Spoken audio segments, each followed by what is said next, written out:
Welcome to the Painter's Dialectic podcast. I'm your host, Josh Green, a painter and art educator living in New York City, and this is the introductory episode of the podcast.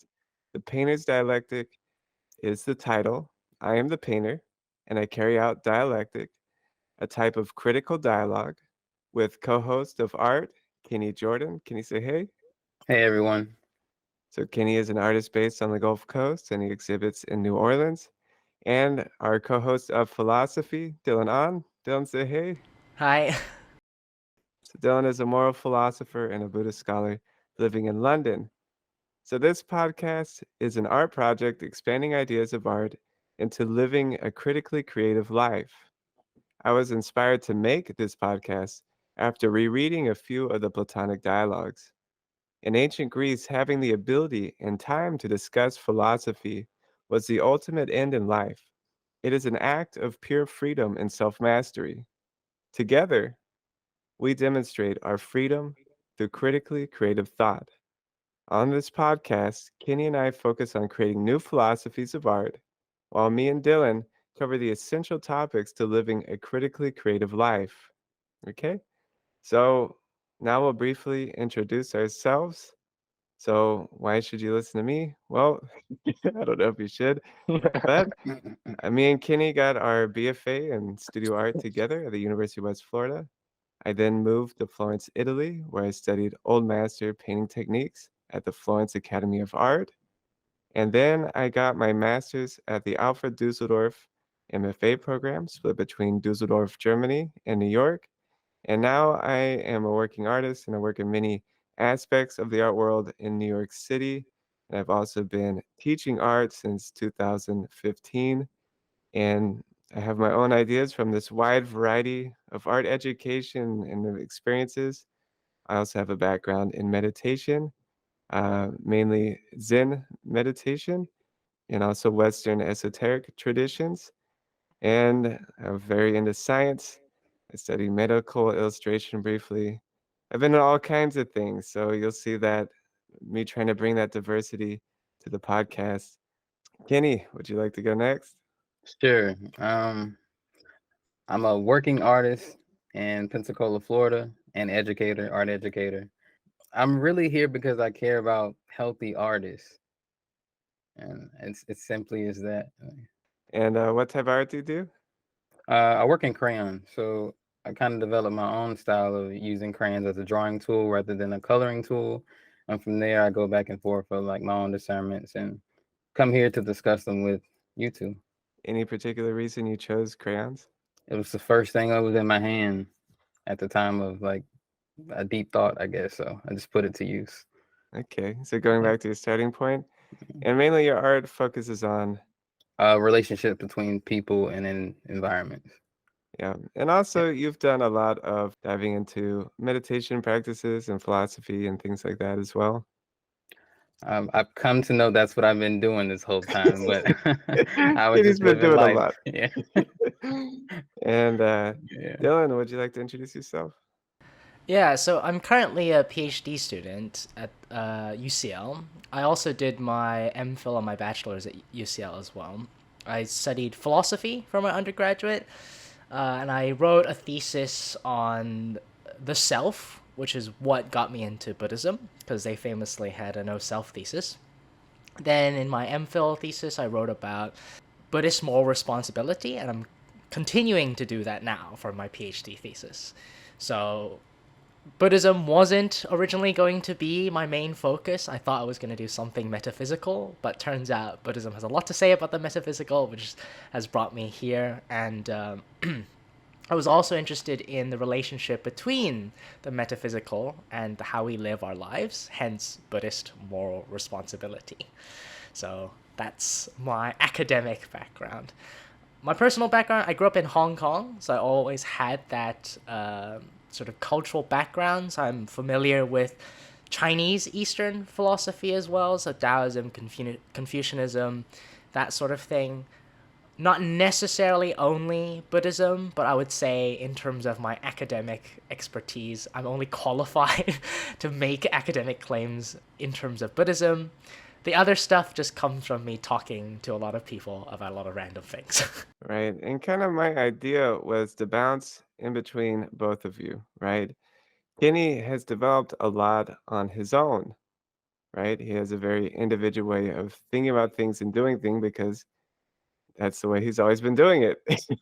Mhm. And then Dylan, very highly educated and researched and seems to know everything about every Western philosophy and Eastern philosophy there is.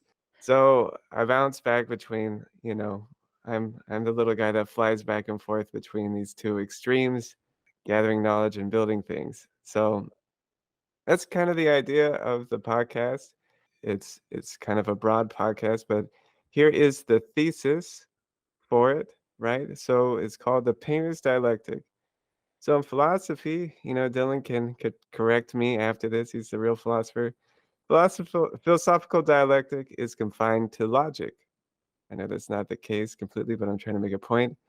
Reason and thought are given supremacy over all mental processes, right? The West's obsession with logic, I call it a mental nationalism, and it negates the significance of the other movements of the mind.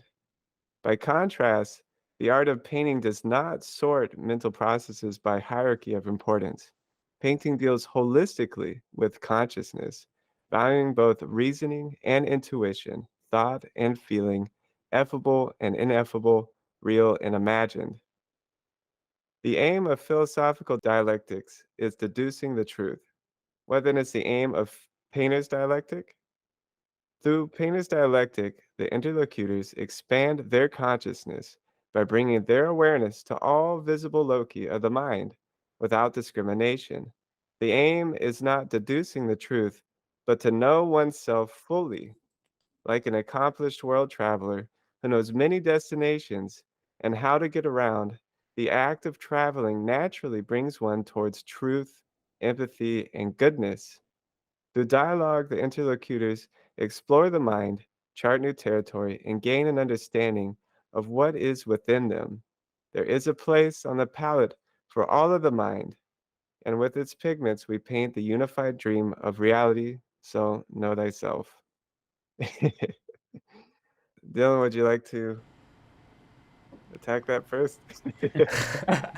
I think it's an accurate description of Western philosophy, particularly of like the old sort, right? You're right in that if you do any sort of Western philosophy from the Greek tradition, it tends to be quite that fashion. Something is either true or it's false, right? It's very, especially in the UK, it's very analytic as well. So we're mainly focused on trying to define things. You know, what is a tree? What is the definition towards these things? But I think the philosophical world have recognized, as you have, that that's simply not how reality works. It just doesn't work in the way we'd like to sort it out into really neat boxes of concepts and pure definitions.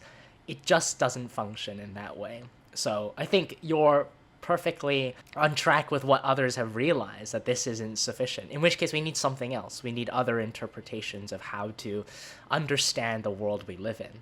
And the more viewpoints, the better chance we have at probably getting at something that is useful.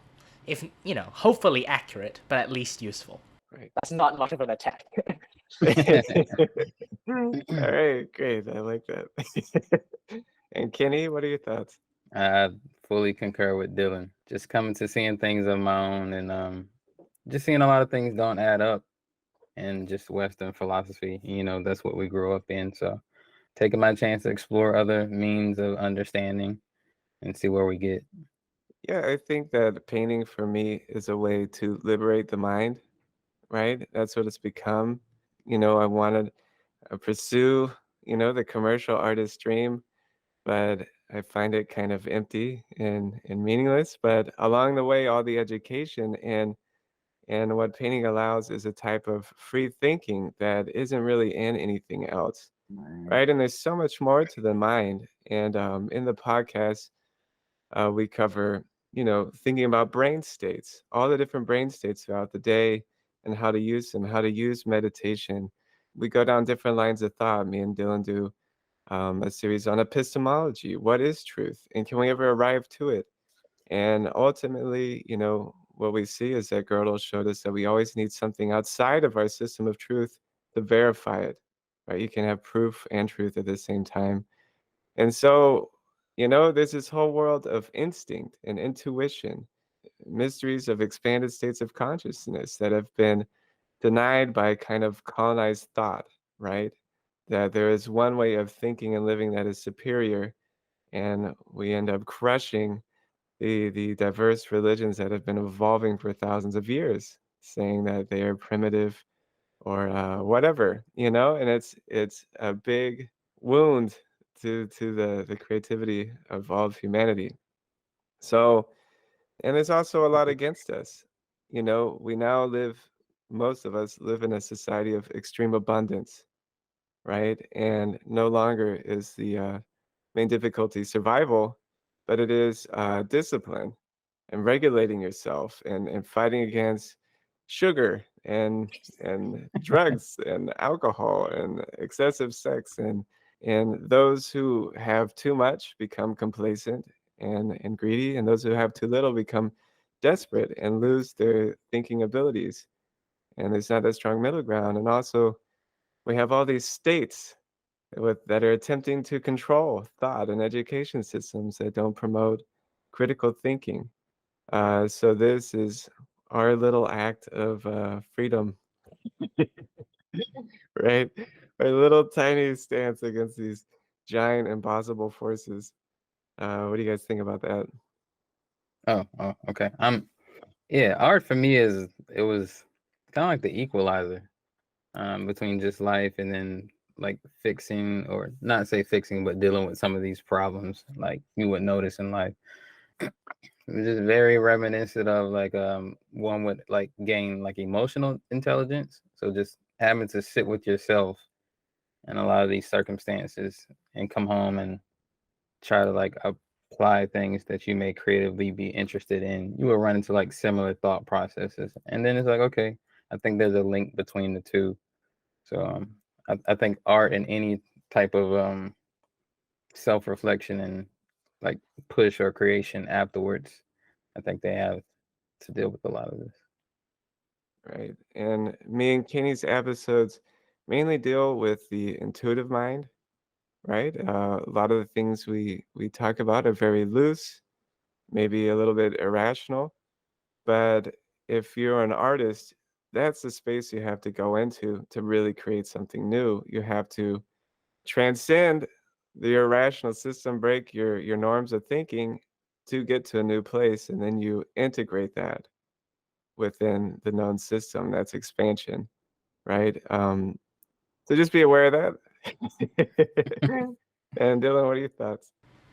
Yeah, I think one of the first things I ever draw as like a philosophy student is the idea that a life unexamined is not worth living. But we don't actually know what that means. So we like it because it sounds cool, but we don't really come to appreciate what that means until we start doing philosophy in an academic sense. And then we get a bit disillusioned because we're told a lot of ideas and we're told to criticize and to be, critical and to be evaluative of those ideas. But we don't know what to make of it. So a lot of my students who are now undergraduate look at a lot of fascinating philosophy, but they don't know what to do with all this information that they've learned. It seems like it's just another bunch of stuff that they now have to memorize and to reproduce and try and present in a clear way. That seems to be academic philosophy in a nutshell. But the whole idea of examining your life is something more practical than that. It's supposed to be paying attention, right, to what you pay attention to. It's supposed to be informative, and it should be reflective, and it should express itself in how you go about living your life, your values, your morality, how you treat others. Maybe something not as big as your meaning of life. That is something that is perhaps personal, and maybe you shouldn't let old philosophers tell you what your meaning of life is, but at least it should help you ask questions that you didn't think of. And it seems like academic philosophy is more interested in telling you answers than asking questions. So this particular project I found fascinating, but because it's sort of coming at philosophy from a new angle again. It's asking questions again. It's trying to examine and to throw away. Imagine if I didn't know all of this stuff that was taught to me. How would I go about thinking about these things? But of course, I have a background of those ideas, and I know, which ones have already been discussed before and where the conversation is at. So I can sort of preemptively avoid a lot of biases and the problematic thinking that has happened before. But I think it's good because the whole project is ultimately, whether you're an artistic person or otherwise, it can still be applicable. The skills that you're supposedly meant to gain from philosophy or from art is still meant to be applicable, even if you're not an artist or a philosopher. Right? That's the main thing. I think every week you say, don't forget to be critically creative, right? And I've sort of thought about what you mean by that. Do you have a definition as to what you mean by being critically creative? Yeah, it's one of the things many systems try to crush out because the survival of the state depends on obedience, right? Why is being critical and creative such a threat? Because it's incredibly powerful. You possess a lot of power, right? Ideas, information is what really runs the world, is really what shapes the world, right? And by developing your own natural resources, your own intellectual resources, your own intellectual power, you become a force of nature, right? And can shape the world around you.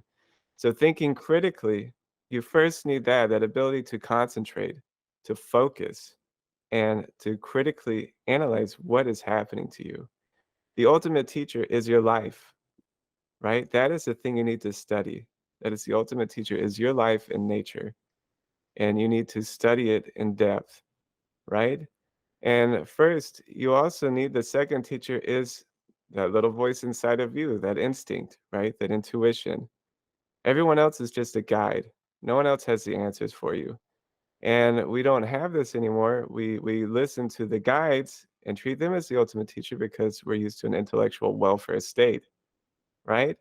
When you're out in the woods, you end up like Kenny, right? You build tactics and ways of thinking to survive an environment.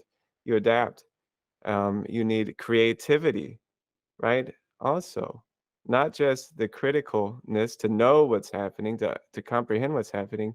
You then need these irrational, intuitive abilities to transcend what you know and to make new bridges, to see new possibilities, new ways to synthesize what you already have gained, right? So creativity is a more advanced function. But if you can marry the two, these two powerful forces of mind, then you can be a liberated individual, right? A true free thinker. And there isn't really any real liberty. All we get in life is responsibilities, right? And we have to learn how to deal with what comes, right? That's all we get, you know? But the freedom is in our ability to choose and to act voluntarily, right? If you are not acting voluntarily, you're not free. And the only way to break free of your involuntary actions, your robotic, animalistic nature, is through critical and creative thinking. What do you guys Well put, think? Josh. That's the show, right? Sounds like it. Yeah, and we think of ourselves as guide. We are acting out, what we believe is good and what would be helpful to society, but we in no way intend for this to be what you should think. We want to give you tools to find your own way, right? To study your life, right? And to study yourself and to develop your instincts and intuition. That's what we want to give you. Kind of where I'm at is that, I have to track my life. I have to track the forces that are trying to shape my life and the systems I'm flowing through. And the two main tools are study and meditation, right?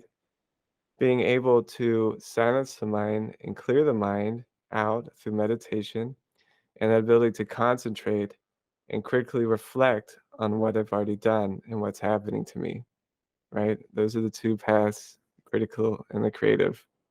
I think you're definitely right that we're often told a lot about or asked about what we think, but we certainly don't talk about or get asked about how we feel about certain things. Because I guess academically, there is a dominion and an expertise over thoughts and ideas, right? Someone can know a particular person's ideas and thoughts better than you, but there's no authority on how you're supposed to feel, right? I mean, people say that you should feel this way or you should feel another way. But if you feel a certain way, no matter what someone else tells you that you should feel, you can't force yourself to feel another way. If you feel a certain way, that's how you feel. And I guess a lot of people think that, oh, feelings aren't something that is necessarily useful because it's hard to communicate or it's hard to work with. But it is, as you mentioned, it's sort of your intuition. It's all you've got. Even if you listen to a bunch of podcasts and people tell you, oh, these are the thoughts that exist in the world, if in your experience these thoughts don't feel good to you or they don't work for you or it doesn't make you feel more at peace or happier or whatever, it just doesn't work. Those thoughts aren't particularly suitable or useful to you. And that's the thing we don't necessarily acknowledge or talk about enough, right? We don't acknowledge the fact that maybe some ideas are not necessarily good or bad or right or wrong, but they're just suitable or unsuitable. And there's benefit to discussing a variety of ideas just in case it may be suitable for someone, even if it's not suitable for us. Right? Sometimes we discuss things that are a little bit out there. Right? You mentioned your experiences with dream yoga. Maybe that might not be suitable for a lot of people, but it may be suitable for some.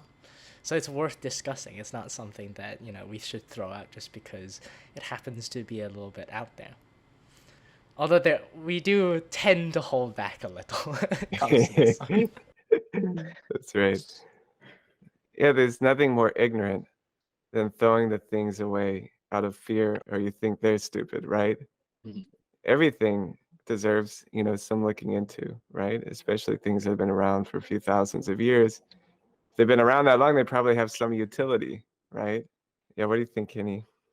No, I completely agree with Dylan. I think he hit it on the head. Okay. Well, that's the show. If you enjoy the show, please reach out to us, communicate us, participate in it. Let us know what you want or what you don't want or whatever. Just someone reach out.